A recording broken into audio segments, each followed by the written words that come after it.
যদি এই আওয়ামী লীগ বিরোধী সন্ত্রাস বিরোধী লড়াইয়ে জুলাই গণ অভ্যুত্থানের পক্ষে থাকার জন্য, জুলাই গণ অভ্যুত্থানের নেতৃত্ব দেওয়ার জন্য যদি আমাকে হত্যা করা হয়, আমাকে শহীদ করা হয়, আপনাদের কাছে এতটুকু দাবি, আপনারা শহীদের খাতায় আমার নামটা লিখে রাখেন, আমার পরিবারকে দেখেন। আর একটা ছোট্ট কথা বলে যাই, যারা খুন করবে তাদের বিচারটা অন্তত করেন, তাদেরকে আমাদের যে লড়াই এখনও চলমান রয়েছে সেইটা থেমে যাবে। আপনারা দেখতে পেয়েছেন আমাদেরই বড় ভাই শরীফ ওসমান বিন হাদিকে এভাবেই ডেথ থ্রেট দেওয়া হচ্ছিল, ফোন কলগুলোতে দেওয়া হচ্ছিল। পরবর্তীতে খুব একটা উনি গুরুত্ব দেননি, আলটিমেটলি কিন্তু তাকে হত্যা করা হয়েছে। এই সিলসিলাটা চলমান রয়েছে। আওয়ামী লীগের সন্ত্রাসীরা তারা যখন ডেথ থ্রেট দিচ্ছে, আমরা মনে করছি, শঙ্কা করছি যে তারা আমাদেরকে হত্যার উদ্দেশ্যে এবং আমাদের পরিবারকে হত্যার উদ্দেশ্যে এই কাজটি করছে। এটি নিছক কোনো হলো গিয়ে ভয়ভীতি প্রদর্শনের জন্য নয়।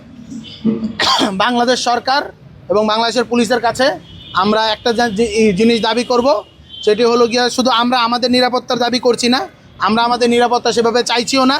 আমরা চাই আওয়ামী লীগকে আপনারা গ্রেফতার করুন, আওয়ামী লীগের সন্ত্রাসীদেরকে, ছাত্রলীগের সন্ত্রাসীদেরকে গ্রেফতার করুন।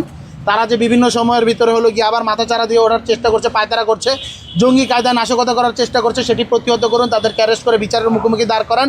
এটি যদি করতে পারেন তবেই আসলে আমাদের যে লড়াই সেটি পরিতৃপ্তি পাবে। আর একটা কথা বলে আমি শেষ করছি, যদি এই আওয়ামী লীগ বিরোধী সন্ত্রাস বিরোধী লড়াইয়ে জুলাই গণ অভ্যুত্থানের পক্ষে থাকার জন্য, জুলাই গণ অভ্যুত্থানের নেতৃত্ব দেওয়ার জন্য যদি আমাকে হত্যা করা হয়, আমাকে শহীদ করা হয়, আপনাদের কাছে এতটুকু দাবি, আপনারা শহীদের খাতায় আমার নামটা লিখে রাখেন, আমার পরিবারকে দেখেন।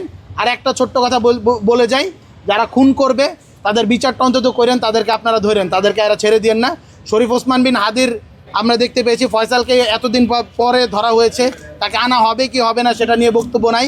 আইএসপিআর বক্তব্য দিচ্ছে, স্বরাষ্ট্র মন্ত্রণালয় বা পররাষ্ট্র রাষ্ট্র মন্ত্রণালয় থেকে বক্তব্য নাই।